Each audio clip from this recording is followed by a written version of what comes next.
Πάμε να δούμε λοιπόν μερικά πράγματα σχετικά με το πώς μπορούμε να τρυπήσουμε εύκολα κάποιο άρμα. Θα επικεντρωθούμε κυρίως στα heavies, γιατί πιο συχνά έχουμε να αντιμετωπίσουμε heavies στις μάχες σώμα με σώμα.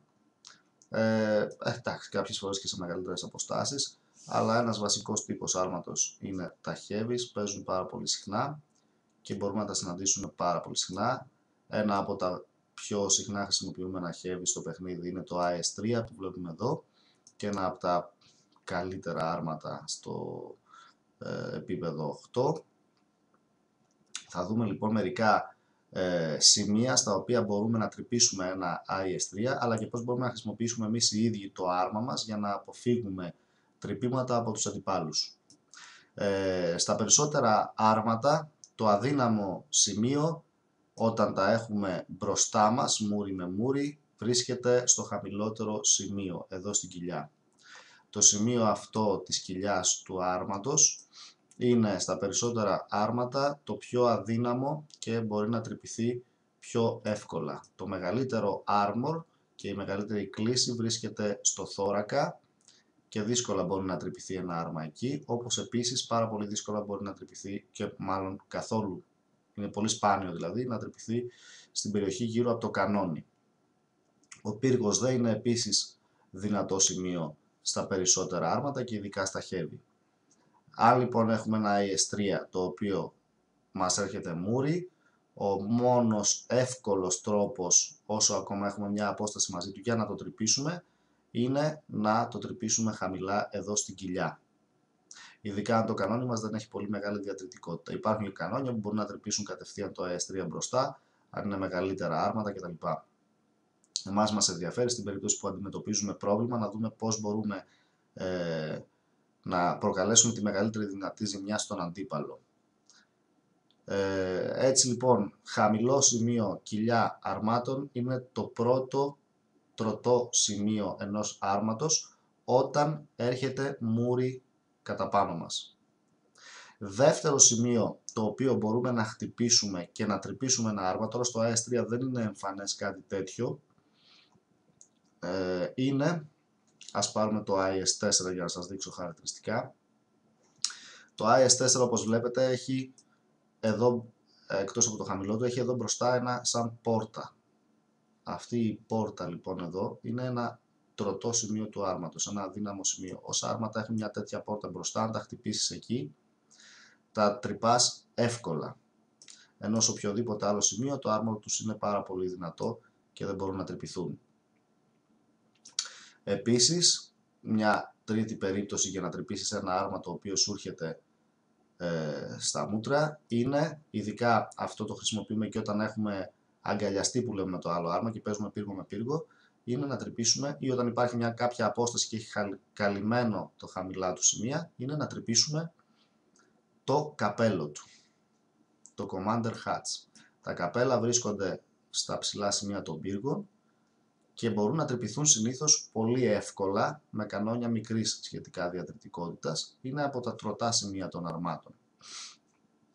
Έτσι λοιπόν, ξέρουμε τρία βασικά σημεία. Ένα είναι το χαμηλό μέρος, ένα είναι το καπέλο και ένα είναι το σημείο στο οποίο μπορεί να έχει κάποια πόρτα ένα άρμα, όπως σας έδειξα πριν εδώ με το IS-4, στα οποία μπορούν να τρυπηθούν τα άρματα.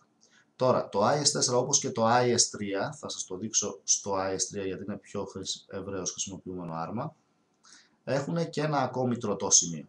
Αν και βλέπουμε ότι το καπέλο του IS-3 δεν φαίνεται εύκολα και δεν μπορούμε να τρυπήσουμε καπελάκι εύκολα, ούτε έχει μπροστά κάποιο παράθυρο, εδώ είναι η πόρτα που μπορούμε να τρυπήσουμε, αλλά είναι λίγο δύσκολο να τη βρούμε. Μόνο χαμηλά τρυπιέται. Υπάρχει και κάτι άλλο. Όταν έχει κρύψει το χαμηλό του σημείο και το έχουμε σε κάποια απόσταση και δεν μπορούμε να το τρυπήσουμε εύκολα και βλέπουμε μόνο πύργο, υπάρχει πάνω από το κανόνι, αυτό εδώ το σημείο, αυτή η λαμαρίνα που βλέπετε, στην οποία αν καταφέρουμε το βλέμμα μας να χτυπήσει εδώ, πάνω από το κανόνι, δηλαδή ανάμεσα στο κανόνι και στη λαμαρίνα, τότε έχουμε τρυπήσει το άρμα και του έχουμε δημιουργήσει ζημιά. Είναι ένα σημείο λοιπόν στο οποίο μπορούμε να στοχεύσουμε αν το IS-3 είναι καλά κρυμμένο. Σε κάθε αντίθετη περίπτωση, αν δεν μπορούμε να χτυπήσουμε κάποιο από όλα αυτά τα σημεία, τότε κοιτάμε ή να αλλάξουμε θέση για να έχουμε μια καλύτερη οπτική σε σημεία του άρματος διαφορετικά, ώστε να του φέρουμε το επιθυμητό αποτέλεσμα, την επιθυμητή φθορά, ή κοιτάμε να φύγουμε όσο είναι το δυνατό γρηγορότερα μέχρι να έρθει κάποια βοήθεια και να επιστρέψουμε στη θέση μας. Αυτά όσον αφορά το μπροστά τμήμα ενός άρματος. Συνήθως σε όλα τα heavy, τα πλαϊνά και τα πίσω είναι τα πιο αδύναμα σημεία. Αυτό ισχύει και για τους πύργους τους, όπου σε μερικά άρματα η πύργη είναι αρκετά αδύναμη στα πλαϊνά, σε μερικά αλλά όχι όμως, δεν μπορούμε να το διακινδυνεύουμε πάντα για τους πύργους. Στο 90% των περιπτώσεων πάντως, αν ένας πύργος είναι στο πλάι, μπορούμε σχετικά εύκολα να τον τρυπήσουμε, αλλά πιο εύκολα το άρμα τρυπιέται σε αυτές τις περιοχές εδώ, χαμηλά δηλαδή, στο επίπεδο κάτω από το armor του, στις ερπίστριες, όπου μπορούμε βέβαια να χρησιμοποιήσουμε όποιο τύπο βλήματος θέλουμε εδώ για να προκαλέσουμε φθορά. Αλλά στο συγκεκριμένο άρμα, στο IS3 για παράδειγμα, αυτό το σημείο εδώ που βλέπουμε πάνω από τις ερπίστριες είναι το λεγόμενο Spaced Armor. Όπως και εδώ το Mantlet, αυτό είναι Spaced Armor. Αν χρησιμοποιήσουμε βλήματα hit απέναντι σε ένα IS3 και χτυπήσουμε σε αυτά τα σημεία, δεν θα κάνουμε απολύτως τίποτα. Μόνο διαφορετικά βλήματα μπορούν να τρυπήσουν εδώ το IS3, όχι hit, εκτός και να ρίξουμε hit και σημαδέψουμε σε χαμηλότερα σημεία, εδώ ανάμεσα κάτω χαμηλά στις ερπίστες, οπότε μπορούμε να το τρυπήσουμε και να κάνουμε μια, ή στον πύργο.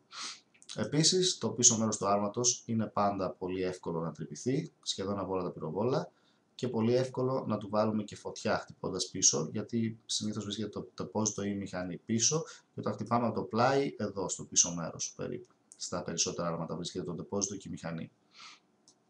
Αν θέλουμε τώρα, αν είμαστε σε ένα S3 και θέλουμε να αποφύγουμε να μας χτυπήσουν, και αυτό ισχύει και στα περισσότερα άρματα, τι πρέπει να κάνουμε?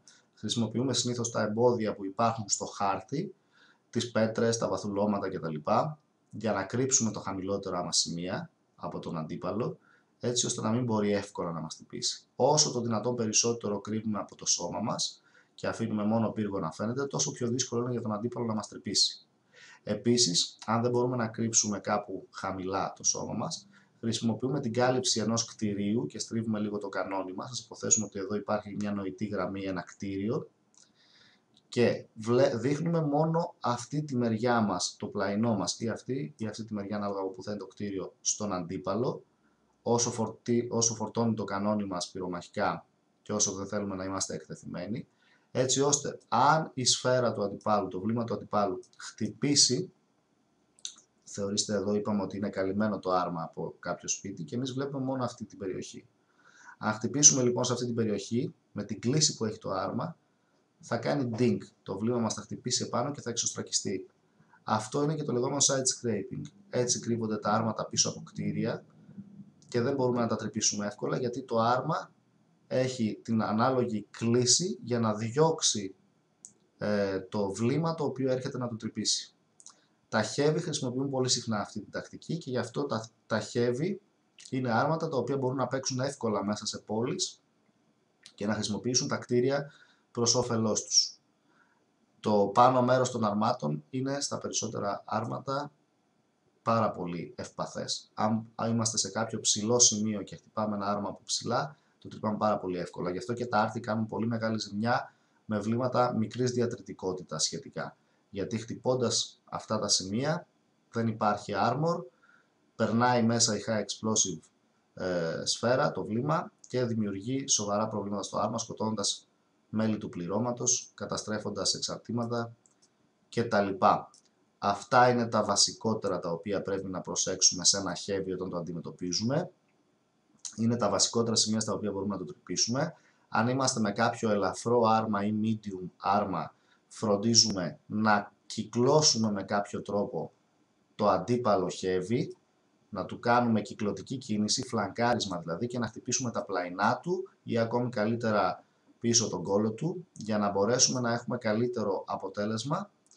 Δεδομένου ότι το heavy άρμα είναι πιο αργό από μας, έχει βέβαια πολύ δυνατό κανόνι και πρέπει να προσέξουμε, χρησιμοποιούμε την ταχύτητά μας έτσι ώστε να το κυκλώσουμε γύρω, μπρος πίσω, να μην μπορέσει να γυρίσει το κανόνι του προς τα πάνω μας για να καταφέρουμε να το τρυπήσουμε και να το σκοτώσουμε πιο εύκολα. Αυτό είναι μια τεχνική η οποία θέλει εξάσκηση, δεν γίνεται με όλα τα άρματα, εξαρτάται το άρμα το οποίο έχει στη διάθεση σου εκείνη τη στιγμή, αλλά είναι καλό κάποια στιγμή να ψάξετε αυτή την τεχνική, να τη μάθετε, μπορεί να κάνουμε και ένα σχετικό βίντεο.